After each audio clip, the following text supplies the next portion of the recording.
When it comes to the field of animated film, no other presence is as dominating as Pixar Animation Studios.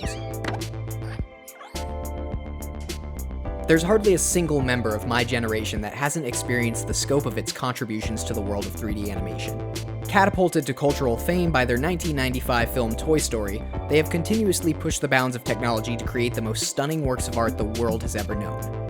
But that's not what makes these films so impactful. No, what separates and defines Pixar is their storytelling. The great animation wasn't what made us laugh or what moved us, though it certainly contributed.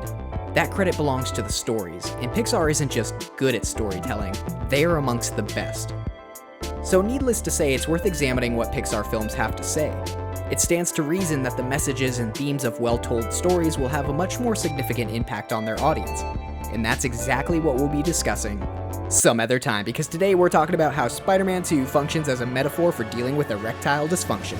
You thought that was just a joke last video? Well, April Fool's, sucker, prepare to be schooled for the next 20 minutes on sexual psychology and penile physiology. Aw, yeah! Part 1. Spider-Man's webbing is clearly spunk.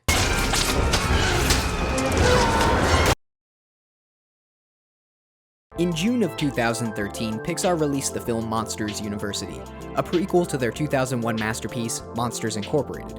Oh my god, that movie came out in 2001? Oh god, time marches us towards death. Monsters University follows the journey of Mike Wazowski, very good, who enters Monsters University in the pursuit of his dream occupation of being a scarer. There, he meets James P. Sullivan, an entitled monster of notable lineage whose natural talent as a scarer conflicts with Mike's focus, work ethic in place of any natural gifts. During the first semester, Mike's progress begins to overshadow Sullivan's laziness, and a conflict between them leads to their dismissal from the scare program by the elitist dean Hardscrabble. In an attempt to prove himself and get back into the program, Mike signs up himself and his fraternity full of misfits for the Scare Games, with the caveat that if his team loses, they'll all be expelled. Which, I mean, okay, it's kind of a weak plot device. Sullivan seizes the opportunity to join the team as well, realizing it may be his only way back into the Scare program. The frat goes through numerous challenges and hijinks, learning the importance of working together as they make their way to the competition finals. The last challenge of the competition is a scare-off, and despite Sullivan recognizing Mike's tenacity and ambition, he also knows that Mike isn't a scary monster, so he sabotages the machine to give him a winning score. When Mike realizes this, he hijacks a door to the human world to prove once and for all that he is scary. But he ends up proving the opposite, coming to the harsh conclusion that all of the hard work in his life was for nothing. Sullivan finds him and the two have a truly emotional dialogue, but the film doesn't prove Mike's conclusions wrong. It actually runs with it. I mean, it has no choice not to.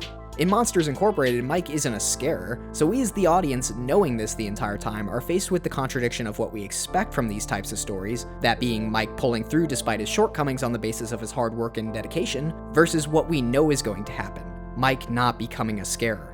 To most, the film was a disappointing step for Pixar, or didn't meet the standards of original storytelling that the fans had come to expect, and that is understandable to some degree, but when I watched this film, I was hit hard by it, in a way that few other films had accomplished, including other Pixar films. It felt deeply personal, as I had just graduated from film school equipped only with a degree and a lifelong dream of being a movie director alongside the greats like Spielberg, Kubrick, or Scorsese. The message of Monsters University resonated with me because I feel often like both Mike and Sully. I act scary, Mike. But most of the time, I'm terrified. Okay, don't cry. But why am I bringing up Monsters University specifically? Of all the incredible Pixar films out there, why bring this one up? Because I think the messaging of the film, the contradiction of our expectations versus the reality of its circumstances, bluntly explores a long-perpetuated political myth that few films, especially those made for children, are willing to even acknowledge. And that's the myth of meritocracy.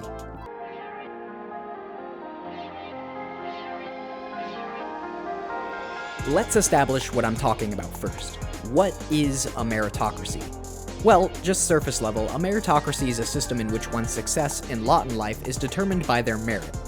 Most Americans are likely familiar with this reading of the term as it closely resembles the concept of the American dream, but we'll talk about that a bit later. There is something more important we have to understand about this word. Mainly, it was meant as a joke! So, way back in the 1950s, a sociologist by the name of Michael Young wrote a novel entitled Rise of the Meritocracy. It was the first appearance of the word and a creation of the author for use specifically in the novel, which should be pointed out was a satire. The novel takes place far, far off in the year 2034. In a fictionalized United Kingdom in which power was afforded to those of worth or merit, which can be determined by the simple equation IQ plus effort.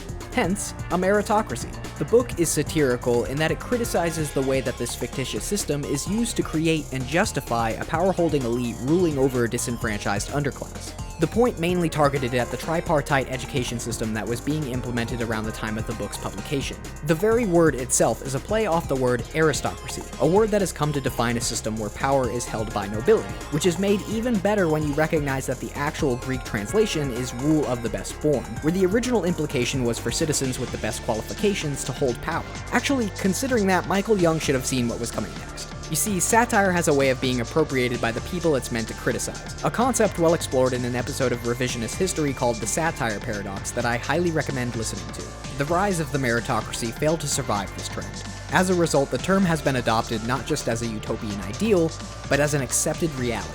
And nowhere is this more true than the United States of America. You know, the land of the free, where it doesn't matter where you come from or what you have, so long as you work hard, you can fulfill the American dream. In America, there is a strong belief that we currently live in a meritocracy, and politicians on both sides of the aisle talk as though it were a fact. It's easy to see why. The idea just fits so nicely into the ideals of American exceptionalism and free market capitalism that it already existed. Unfortunately, this has left us with all the same issues that were speculated in the 1958 novel. Just like in the novel, a growing inequality has separated us into distinct economic classes, a status quo that seems to only benefit a powerful few. The very notion that this is a meritocratic state of affairs allows this to be the case. It stands to reason that if this is a meritocracy, and certain people have wealth and power, then they must be of the most merit. They earned it, right? However demonstrably false that may be, it's the conclusion that has to be drawn because how else can it be seen within the scope of a meritocracy? But what's even more dangerous is that logic being applied by all the people who don't achieve success within the system. Because if success means you are of merit, then the opposite must also be true. Many internalize this as a truth about themselves, especially children who grow to see their failures as just tied to who they are, regardless of how hard they might work or how much talent they have. All in all, a meritocracy is an overly simplistic power structure that makes it easier to ignore the nuances of inheritance, privilege, and societal structures. But simplistic may as well be a synonym for catchy because this idea is everywhere. Luckily, there's a studio whose films know how to balance an engaging aesthetic with nuanced ideals, and that studio is Pixar. So let's explore how Pixar tackles the idea in its two films, Monsters Incorporated and Monsters University. Part 1. Worldbuilding. In works of fiction, the term world-building is used to describe the process by which an imaginary setting is created. The more fleshed out the world's history, culture, and geography, the more grounded and immersive the setting becomes for an audience. Films are in the uniquely difficult position of accomplishing this in a short amount of time. Yet Pixar is famous for their exceptional world-building, and they manage to immerse us in unique settings without relying on more conventional methods such as expositional dialogue. Part of the reason they are able to do this is by using cultural shorthands. Essentially, they create worlds that rely on a cultural awareness from the audience to fill in the gaps. For the majority of their filmography, that culture has been unquestionably American. Being an American studio, developing animations from a primarily American background, and advertising mainly to an American audience, Pixar films come to utilize prominent myths and symbols of American culture to better connect with us or as a way to examine and remediate some of those ideals. For example, in Toy Story, the shift in relevance from Woody to Buzz Lightyear echoes America's own cultural shifts of masculine identity from the cowboy to the space explorer, while also playing off America's long-held belief in its role as a benevolent interventionist, where the two symbols of American expansionism help liberate a group of disenfranchised toys. Another example is Ratatouille, a film that takes place entirely in France but mirrors a classic American rags to riches tale in the vein of a Horatio Algier novel. Why do I bring this up? Well, understanding how Pixar films leverage American lore will help us better understand how the concept of meritocracy is evoked in the construction of the Monsters universe. Looking at Monsters Incorporated first, from the introductory credit sequence, we are already subconsciously being introduced to the world of this film. Both the 2D Technicolor animation and upbeat jazz music evoke America's cultural conception of the 1950s, and the rest of the film follows this artistic through line, from the narrative revolving around the two factory workers to some of the more minor details like the television commercial that introduces us to the premise. I would even go as far as to say that the CDA plotline resembles the rise of McCarthyism during the early 1950s that evolved into more present fears of government surveillance. I'm watching you, Wazowski. Always watching. In animation, these things are of course planned because unlike regular filmmaking, you are building every aspect of the world from nothing, and you have the added bonus of exaggerating elements of the world to better serve narrative purposes. He's literally blue-collared! In computer graphics, we have to create every last little detail, every prop, every building, down to the tiniest detail. So somebody has to think about all those details, and it was great fun to think them all up. This is good storytelling, but more importantly to us, it gives us a cultural period with which to base our assumptions off of. The 1950s, besides coincidentally being the decade that Michael Young released Rise of the Meritocracy, was a period of vast economic growth in the USA and fostered in a strong sense of belief in the American dream. While that belief system was already in place, the 1950s really worked to solidify the cultural narrative. And so when the decade is evoked within a fictional context, we have this sort of nostalgic reaction, forgetting for a moment all the shitty aspects of the era and remembering a time when hard work and perseverance drove us to economic success. The American dream, much like the meritocracy, determines success on the basis of an individual's merit. And what is merit in this fictionalized world? Well, it's scaring the shit out of kids. If there is any doubt that social standing and worth are determined by this, consider that they are ranked by a point system. This is all part of the world building of Monsters Incorporated, and they each draw parallels to our mythologized concepts of a meritocratic USA.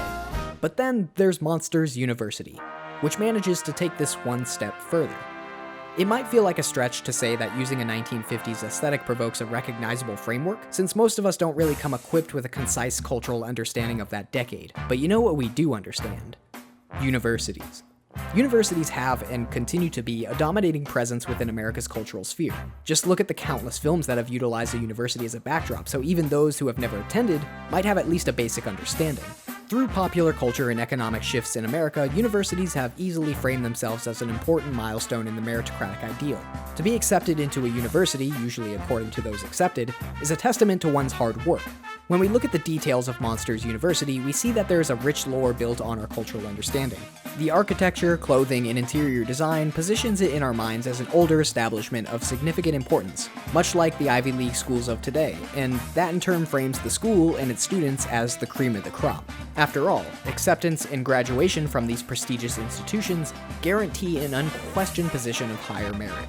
Scariness is the true measure of a monster. If you're not scary, what kind of a monster are you? So, just fuck all the other monsters then. It's no coincidence that all of our current Supreme Court justices have attended an Ivy League college, including this asshat. What? Now, obviously I'm not saying that college is in any way actually meritocratic, but the wider cultural myth is that the current system is. It's like the way that you know a Big Mac is a disgusting abomination of nature, but years of that shit being presented like it's a sexy, appetizing godsend gets in your head as the dominating image. Also, I think that the aesthetic choices are more appropriate when viewed through this theoretical lens. The world of Monsters U is more aesthetically tied to films like Animal House and pulls more often from 70s cultural characteristics. This isn't just noticeable in the tone, but also in things like lighting. Notice how the majority of Monsters Incorporated is doused in these cool industrial colors, sometimes being replaced by the harsh orange of old tungsten bulbs, compared to the bright and vivid lighting of Monsters University. As a prequel to Monsters Inc., which we've established relates more closely to the 1950s, that doesn't make a whole lot of sense. In fact, these films sometimes feel as though they happen in two different worlds. I mean, if there are elite schools designed around producing scares, then why does Monster Inc. have auditions and training for people who clearly haven't gone through said scare program? Well, actually, Monsters Incorporated goes to great lengths to show us that there is a growing energy crisis, so maybe they needed to recruit from outside the current applicant pool. However, all of this makes a lot more sense when we look at the evolution of what America has deemed important to success over time. The self-made man of early America earned his success by way of laboring to maintain a farm or a small business, but over time as America became more industrialized and power shifted to larger corporations, those opportunities decreased significantly. Education became the new system by which merit could be ascribed, and ladders to success could be formed. From 1940 to the end of the 1970s, the percentage of professional and managerial jobs that education was poised to provide for, nearly doubled. America's belief in education isn't completely unfounded either. Indeed, there is a correlation between level of education and financial well-being. So the framework is set for us to expect that the characters will interact within this meritocratic framework, so long as the narrative doesn't subvert this in any way. Whoop, sorry. I heard someone say roar, so I just kind of went for it. Part 2. The Right Stuff, A Tale of Two Mikes. So the story of Monsters University, by use of its world building and visual storytelling, has set us up with certain expectations. Namely, that Mike's hard work got him to this institution of higher learning, and subsequently that his merit will be challenged, but ultimately recognized within the meritocratic setting. The credits of the film that follow the opening prologue highlight how his entire life has been dedicated to studying and preparing for the opportunity to enter this elite environment. The drumline music fills us with a sense of excitement, like we're watching a sports event. What I find interesting about this is that the film starts with something most films wouldn't bother showing. It would be easy to cut right from the opening sequence to his first day of school without the visual representation. Although, I'll admit that'd be boring, and Pixar doesn't do boring. It's obvious they want us to recognize Mike's hard work, and to a greater extent show us that he is made of the right stuff.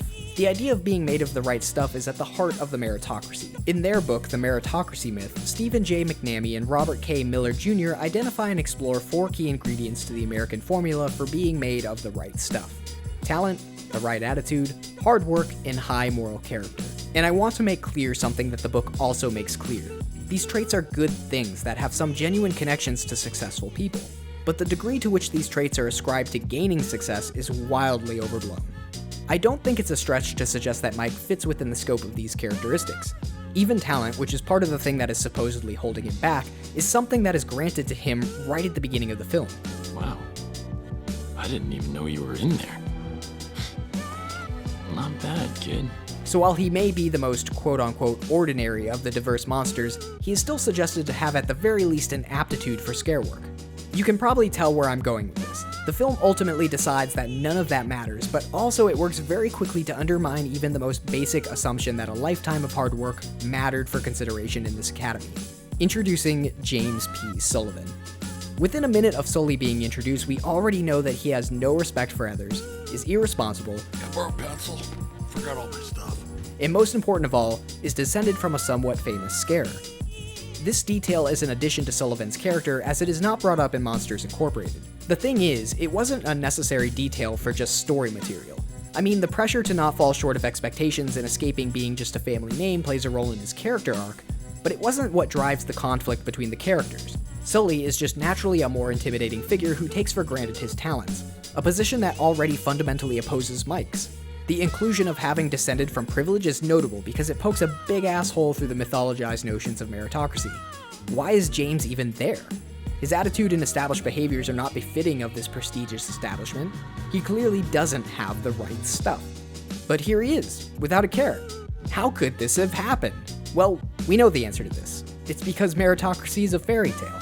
I think on some level many people get this concept and are just immune to it. It's why the plot point works well. We as an audience hear Sullivan.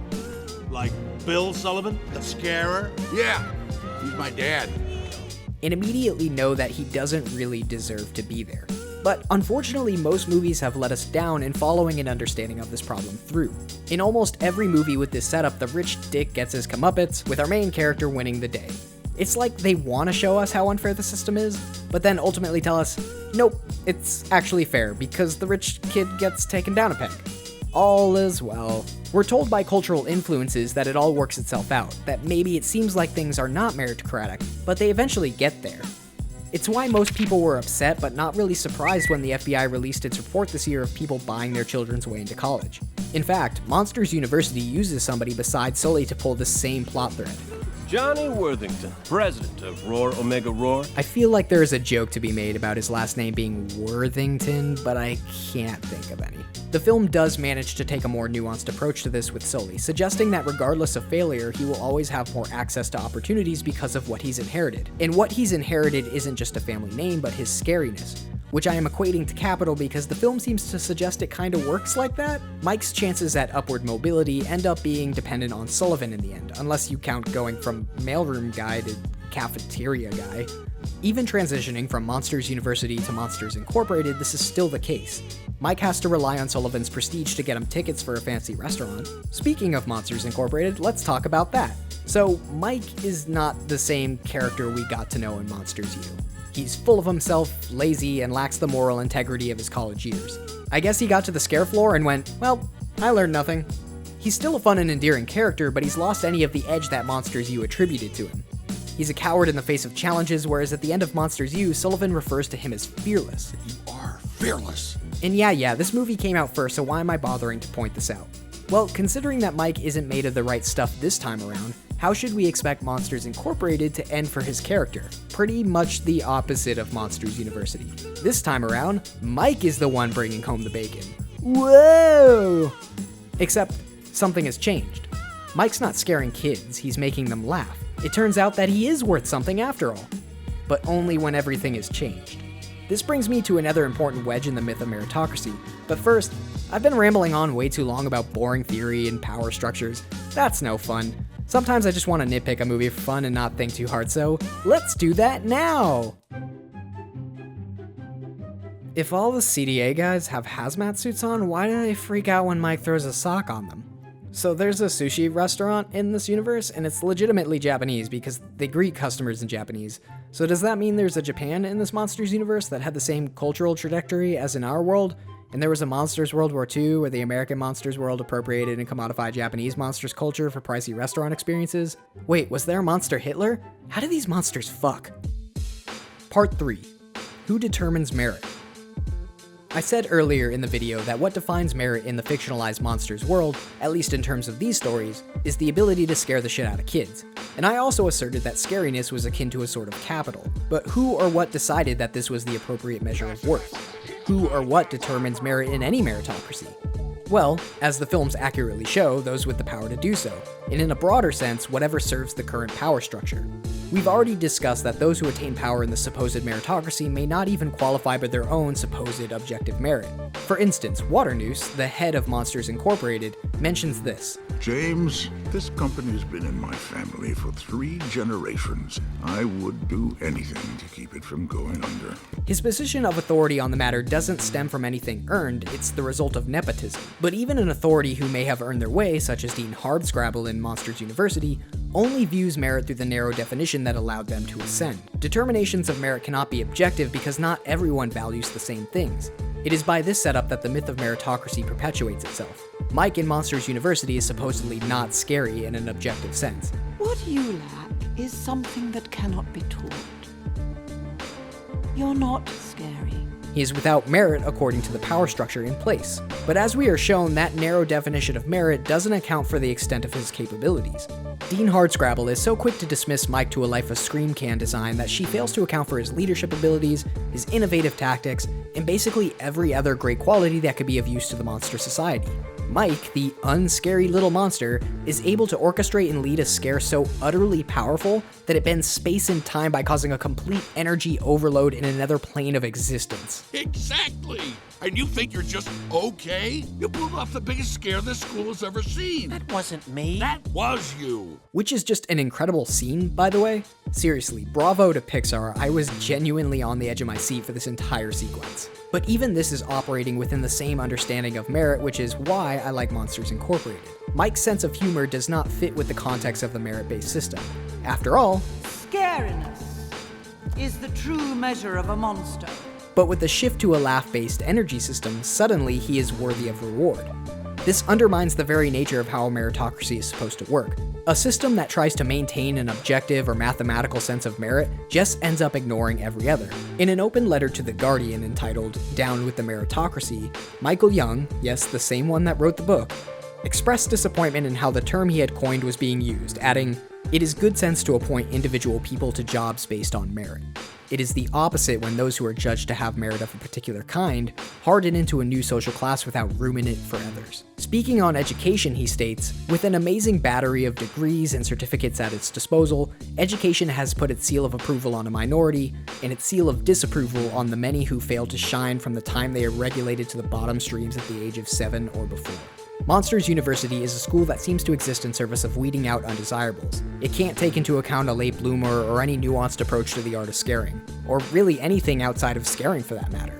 That's how you end up with elitists like Dean Hardscrabble, wonderfully voiced by Helen Mirren, by the way, which is another way you know Monsters U is trying to show us that her mode of operating is elitist. You think they got Helen Mirren just for her acting? Nah.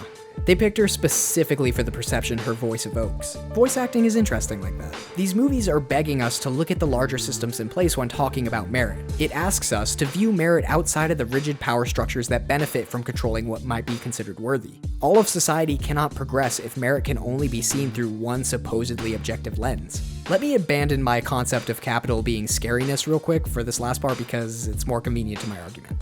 There is ultimately a larger system at play, and that's real capitalism. In capitalism, what determines merit is capital. In Monsters Incorporated, part of the setup is finding out how the company is not as profitable for reasons outside the company's control. There's a real threat that the company might die because of its inability to turn a profit. Ignoring for a second the very real joke of needing energy production to be a profitable enterprise despite its necessity, the delegation of worth based on scariness gets extended to delegation of worth based on turning a profit. By that measure, does it not make sense how Waternoose can justify straight up kidnapping and physically harming children to make ends meet? I'll kidnap 1,000 children before I let this company die. In a twisted way, he obviously sees this as an appropriate justification. Sure, the film ultimately gives capitalism a pass at the end since Sully's individual innovation both serves to make the company profitable and does it ethically, but the film seems to show how the system warps our perspective of merit. The CEOs of real companies do shit that is just as exploitative and wrong, but they'll be quick to point out that they did not achieve their power by accident. And that seems to be enough for some people. It is imperative that they maintain the myth of meritocracy, because it works like a shield to protect their egos and position, while simultaneously working like a sword to attack their less financially successful critics who would dare to assert their own merit as moral individuals. After all, it's much easier to believe that you're better than other people when you're better off than other people. And why would you want to challenge that system? Ugh. Oh god, I feel gross now. Oh boy, I hope I wrote a positive and thoughtful conclusion.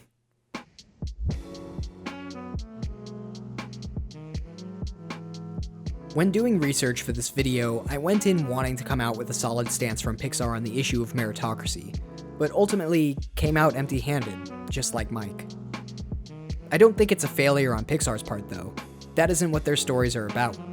Their stories are meant to show us the value of friendship, compassion, and conviction. They are filled with hope for our most wonderful qualities, and that's a really positive message to broadcast for children and adults alike. While I believe that both Monsters films present evidence that counters the established myths of meritocracy, that isn't their focus. We're meant to admire Mike's tenacity in Monsters University, and Sullivan's compassion in Monsters Incorporated. But in a way, I think this can function when we think critically about the way our society views merit. In The Rise of the Meritocracy, the fictional Technicians Party put forth a manifesto outlining their issues with the meritocracy and providing an outline for a classless society. Within the manifesto, there is this single sentence that struck me, and I'd like to end this video by relaying it to you. It reads, "If we were to evaluate people, not only according to their intelligence and their education, their occupation and their power, but according to their kindliness and their courage, their sympathy and their generosity, there would be no classes." Thank you for watching.